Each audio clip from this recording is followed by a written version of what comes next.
Secondly, you talk about good management with corporations and that you try and buy companies with good management.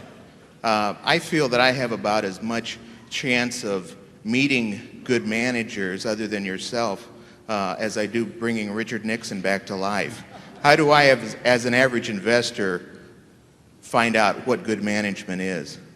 Well, I think you judge management by two yardsticks. One is how well they run the business, and I think you can learn a lot about that by reading about both what they've accomplished and what their competitors have accomplished, and seeing how they have allocated capital over time. You have to have some understanding of the hand they were dealt when they themselves got a chance to play the hand. But if you understand something about the business they're in, and you can't understand it in every business, but you can find industries or companies where you can't understand it, then you simply want to look at how well they have been doing in playing the hand essentially that's been dealt with them. And then the second thing you want to figure out is how well that they treat their owners.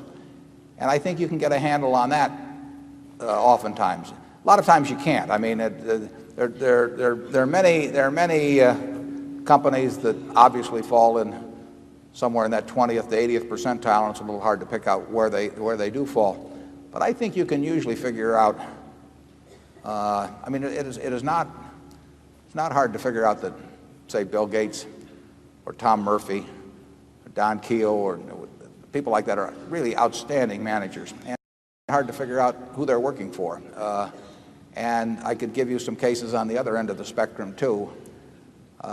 It's interesting how often the ones that, in my view, are the poor managers also turn out to be the ones that really don't think that much about the shareholders too.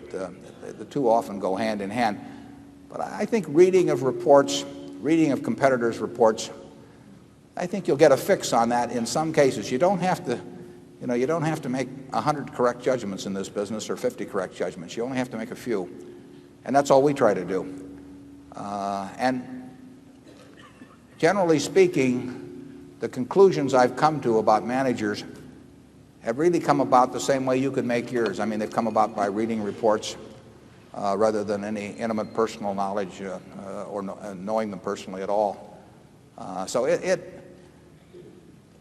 read the proxy statements, see what they think of, see how they treat themselves versus how they treat the shareholders, and look at what they have accomplished considering what the hand was that they were dealt when they took over, compared to what is going on in the industry.